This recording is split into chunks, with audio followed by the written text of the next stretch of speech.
गणेशाय नमः। श्री पृथु जी अवतार की कथा। महाराज अंक की पत्नी सुनीता, जो साक्षात मृत्यु की कन्या थी, उससे वेन नामक पुत्र हुआ, जो अपने नाना मृत्यु के स्वभाव का अनुसरण करने के कारण अत्यंत क्रूर कर्म करने वाला हुआ।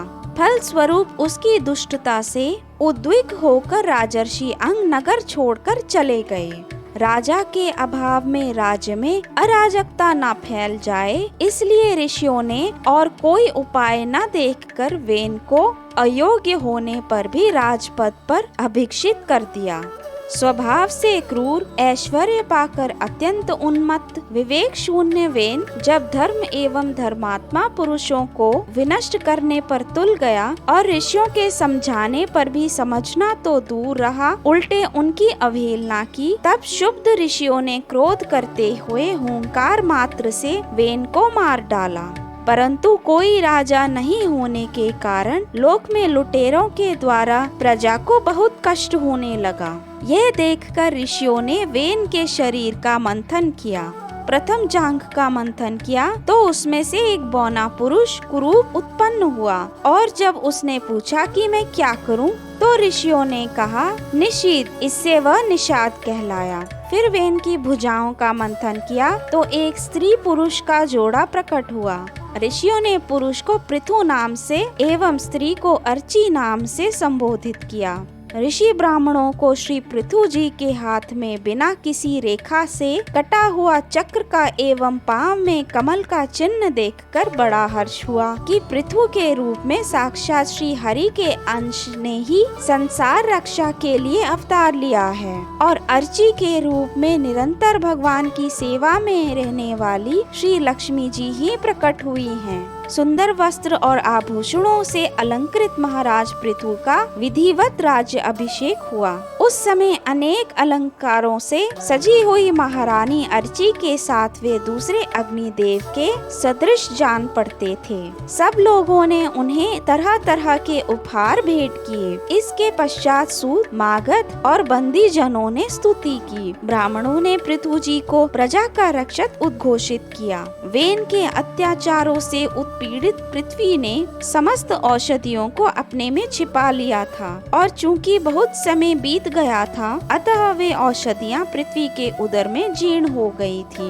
यही कारण है कि जब श्री पृथु जी का राज्य हुआ, तब भी पृथ्वी रसा होकर भी रसहीना ही बनी रही। फल स्वरूप भूख के कारण प्रजाजनों के शरीर सूख कर कांटा हो गए थे। उन्होंने अपने स्वामी पृथु के पास आकर कहा। तब पृथु जी ने क्रोध में भरकर पृथ्वी को लक्ष्य कर बाण चढ़ाया। पृथ्वी प्रथम तो डरकर गो रूप धारण कर भागी, परंतु कहीं भी बचाव न देखकर श्री पृथु जी के ही शरण में आ गई। तब श्री पृथु जी ने पृथ्वी के संकेत से गो रूप धारिणी पृथ्वी का दोहन किया, जिससे पुनः सभी अन्न और औषधियाँ प्रकट हो गई। प्रजा सुख चैन से रहने लगी। परम धर्मात्मा श्री पृथु जी ने 100 अश्वमेध यज्ञ करने का संकल्प कर 99 यज्ञ पूर्ण होने पर जब 100वें अश्वमेध यज्ञ का प्रारंभ किया, तो इंद्र ने अपना सिंहासन छीने जाने के भय से बहुत विघ्न किया। तब इंद्र का वध करने के लिए उद्यत श्री पृथु जी को याजकों ने यज्ञ में क्रोध को अनुचित बताकर स्वयं मंत्र बल से बलपूर्वक इंद्र को अग्नि में हवन कर देने का निश्चय किया। तब लोग सृष्टा जगत पितामह ब्रह्मा जी ने ब्राह्मणों को समझाकर रोका। श्री पृथु जी का 100 यज्ञ करने का जो आग्रह था, उससे निवृत्त कर इंद्र से संधि करा दी। महाराज पृथु के 99 यज्ञों से ही यज्ञ भोक्ता यज्ञेश्वर भगवान विष्णु को बड़ा संतोष हुआ।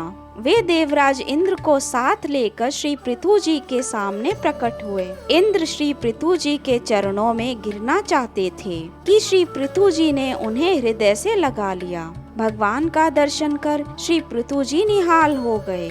आंखों में प्रेम के अश्रु, शरीर में रोमांच, यह थी उस समय श्री पृथु जी की अवस्था। उन्होंने हाथ जोड़कर भगवान की स्तुति की। भगवान ने पृथु जी के गुणों की सराहना करते हुए वर मांगने को कहा। तब तब श्री पृथु जी बोले, मुझे तो उस मोक्ष पद की इच्छा भी नहीं है जिसमें महापुरुषों के हृदय से उनके मुख द्वारा निकला हुआ आपके चरण कमलों का मकरंद नहीं है, जहाँ आपकी कीर्ति कथा सुनने का सुख नहीं मिलता है। इसलिए मेरी तो यही प्रार्थना है कि आप मुझे 10,000 कान दे दीजिए, जिनसे मैं आपकी लीला गुणों को सुनता ही रहूं। इस प्रकार प्रार्थना करने पर उनको अपनी भक्ति का वर प्रदान कर भगवान अंतर्ध्यान हो गए।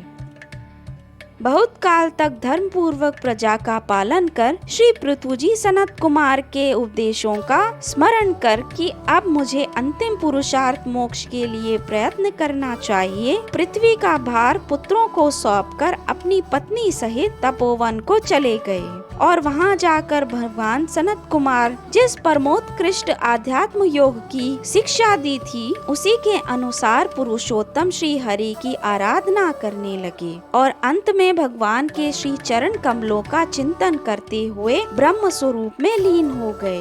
ये देखकर महाराज पृथु की पतिव्रता पत्नी अर्ची ने चिता बनाई और अपने पति के साथ सती हो गई। परम साध्वी अर्ची को इस प्रकार अपने पति वीरवर पृथु का अनुगमन करते देख सहस्रों वरदायिनी देवियों ने अपने अपने पतियों के साथ उनकी स्तुति की।